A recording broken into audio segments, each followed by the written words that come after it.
Hello, my name is Robin Duncan of Glasgow 2024. I'm here today with Stephen Aryan for our Meet the Author interview questions. Hello, Stephen. How are you? I'm all right, Robin. How are you doing? Good. Yeah, good. Enjoying another frozen day in Glasgow. I know, but Glasgow is also warm often. Just to get that in there in case that puts anyone off. And it is November, so Worldcon's in August. It'll be fine. No, thanks very much for coming along to tell us a bit about yourself and your writing. Sure. Let's just crack on with the questions then. And question one is, where are you based? So I live near Birmingham in the West Midlands in England. So I've been here for about 8 years now. Okay. Good. I first went, not a great knowledge of Birmingham personally, I must admit. I've been to the NEC a couple of times, but that doesn't really count, I suppose. Well, it is good for events. It's really handy because there's obviously Birmingham, the city, and then there's Birmingham International, the train station, which is just next to it. And that's where the airport is, and the NEC, which is our big exhibition centre, where they have lots of big events and concerts and all sorts of things there. And there have been other book conventions there in the past too. So it is, it's a good city. It's sometimes called the second city of Britain because it's like the second largest after London. Yeah. And there's always a lot of stuff going on. So it's a really interesting city. I really like exploring it. There's still loads of it I don't know about because I'm not from this area, but I'm learning about it the more time I spend here. So excellent. Yeah, it was Fantasy Con this year, of course, was in the centre of Birmingham, and I'd never been to the centre of Birmingham. I was very impressed by the amount of redevelopment and sort of new shiny things that they've got there. Yes, it is growing and developing all the time. Yeah. Yes. Interesting. Cool. Question two. What is your experience or your impression of Scotland? I've visited Scotland many times, particularly as a child on holidays and stuff. I nearly went to Stirling University, but in the end I didn't end up going there. I was going to say it's because it was a rainy day and I decided I didn't like the weather, but that's kind of by the by. So I don't think it was that at the time. I've been to Edinburgh most often. I've been to Loch Ness a few times. I haven't really gone any further north than that. I haven't sort of gone, up to kind of Aberdeen or Inverness. I haven't gone that far. I would like to explore more of Scotland, and I haven't been to Glasgow before, actually. So this will be coming to Worldcon, will be my first time visiting the city. Excellent. Well, I hope you are favourably impressed. I would say there's lots to impress, and looking forward to it. Hopefully, it won't be one of those rainy days that may or may not have put you off. It'll have 4 or 5 days for it not to rain whilst I'm there in August. So the weather 50-50, Yeah, Esther has made arrangements for the weather, so excellent, good. It will be fine. Question 3, and pick whichever book you like. But give us an elevator pitch for your book, or a slightly longer one if you wish, because we're not in an elevator. I'll do one for the new one, the Judas Blossom, book 1 of the Nightingale and the Falcon trilogy. It's about a group of rebels fighting back against an enormous empire that has swallowed their country up and many others, and they have no army, and they're fighting back from the inside. And it's about Persian rebels fighting against Mongols in the 13th century Persia. So the story starts in 1260. And it was only after I'd written the book, I suddenly thought, a group of plucky rebels fighting against a vast empire.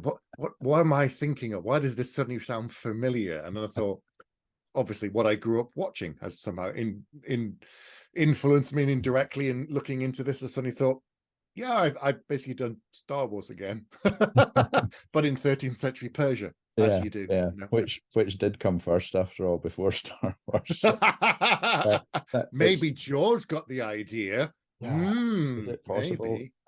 But yeah, I don't think you're in danger of being sued by Disney, since history is on your side. No, that sounds excellent, and obviously there are many different ways to do that don't involve spaceships and lightsabers. Yeah, none of that, sadly, because it is 1260. There's other things going on, and there's a little bit of something fantastical because it is historic fantasy. So it's Right. not just pure historic fiction. There's something around the edges, but the focus is very much on like the people, characters, and there's spies and there's espionage and there's backstabbing and lots of political games and shenanigans. Shenanigans. Good. No, that all sounds very intriguing, literally, and sounds like good stuff. I shall check it out. No doubt, it's already on my TBR pile, so so I will get it. So question number 5. Who is your main character? Well, there were 3 main characters in the book, in the Judas Blossom, because it's a multi-POV thing. There's Princess Kokochin, who is, so according to history, she kind of dies. We don't know much about her, and there's not much to her story. So I kind of found there's a gap in history there that I could expand and make my own story. So she's married off to the Khan and sent to a foreign country and basically dumped there as one of his many wives. And she begins to kind of find out what she wants. There is Temujin. He's the youngest son of the Khan, and he's an embarrassment in his father's eyes because he's not a great warrior or a politician, or he's not great at doing any of the other things to do with finance or business that his sons and daughters are involved with, and he's trying to find his place. And then there's Kayvon, who's a Persian rebel who originally goes there to kill the Khan, and in the end he ends up working for him so that he can try and take apart his organization from the inside. So he's a double agent really the whole time. So those are the 3 main characters. Nice. Excellent. I've gone in because I don't wear my glasses during Zoom calls, because I invariably end up with a reflection on them, and I've jumped question 4, which the eagle-eyed viewers would have noticed very quickly, I'm sure. So we had 2 writing questions in a row there. So, okay, cool. So no, I'm very intrigued by the characters, but we must also know question 4. Your favorite flavor of ice cream? Oh, well, that's difficult. There's an ice cream shop in Bridge North in not far from here that has like 30 or 40, and whenever we visit, we go there and kind of browse them. Maybe mint choc chip, maybe toffee. Probably toffee. I think I do like toffee a lot. It is a difficult question, especially when you're presented with 40 options. It'll change tomorrow. So let's say toffee today, and tomorrow it'll be something else. That's a good answer. That's a good answer. So now, okay. So question 6. We're back. Okay, back on track. 6. Star Wars or Star Trek? I like both. This is the thing I really like. I think they're very, very different things. I think Star Wars is more about exploring the Empire, the galaxy out there, not just the Empire, but there's so many different species and there's so many weird creatures, and it's kind of exploring the possibilities and of the imagination, whereas Star Trek is about humanity's future. It's focused on, there are other races in it, and the Klingons, the Romulans, and everybody else, but it's very much about the Federation, which is predominantly a human thing, and it's about where no man or woman has ever gone before, us being the main drivers and the vehicle as we go out and explore the universe. And it's about what we could be if you take away poverty and financial concerns, and if none of that was an issue, what would you do with your time? How would you feel, if then leads to, right, well, if I played computer games for 5 years, I'm bored. I've read books constantly for 10 years. Now I'm bored. What do I do with the next 50 years of my life? And it's like, right, go off and explore, look into the unknown, try and solve mysteries, try and help people, philanthropy, whatever it might be. Whereas Star Wars is very much more about adventure than, I guess, humanity in the same way. But both. My answer is both. I like both. Really. No, both. For different reasons. Perhaps like the Kobayashi Maru test, there is no. Is there a proper answer to that question? I don't know, but subverted it slightly by saying both, and that is an acceptable answer. Okay. Good. Very interesting. I'm interested in your thoughts on them as well. But question 7: have you attended Worldcon before?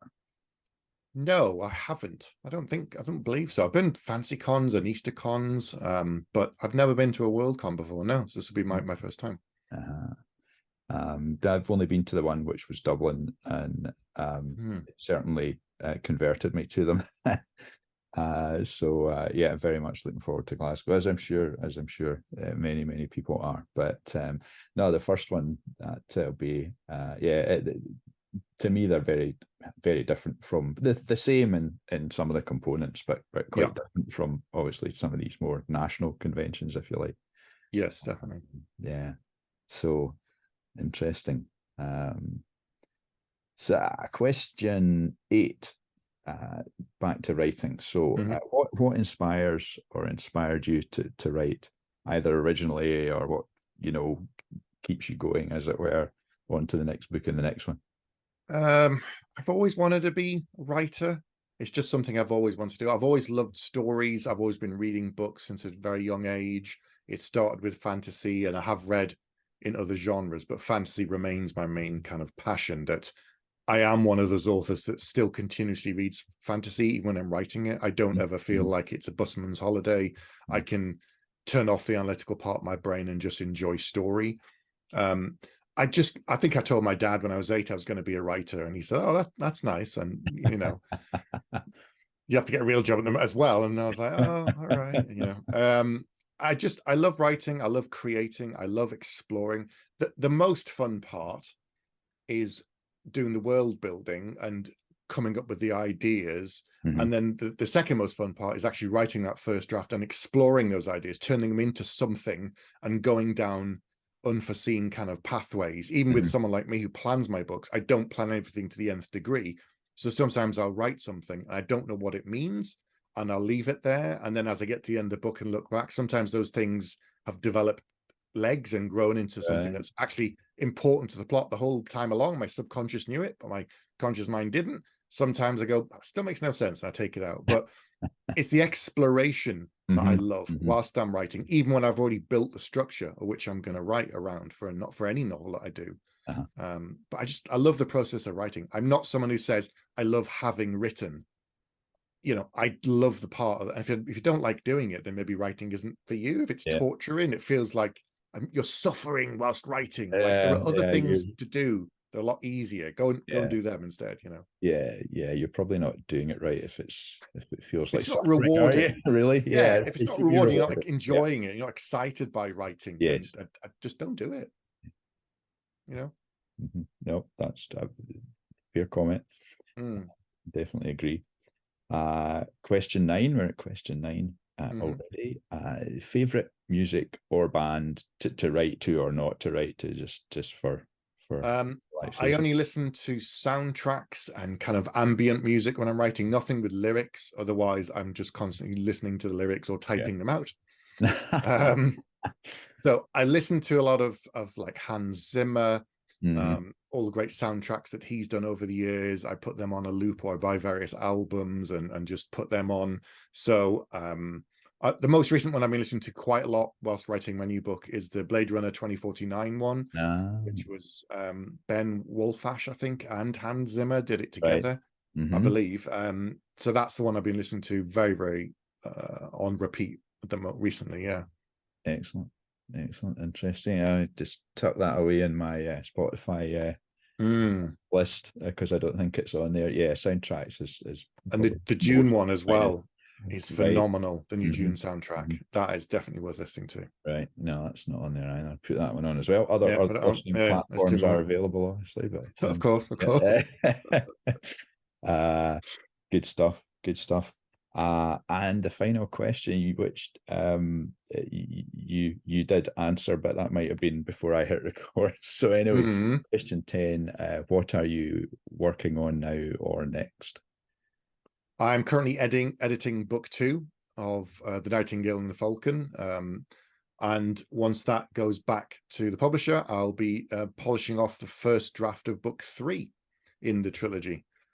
So that's this year, and then next year it'll be edits on 2 and launching 2 and edits on 3 and so on. So that'll keep me busy for quite a while. Excellent.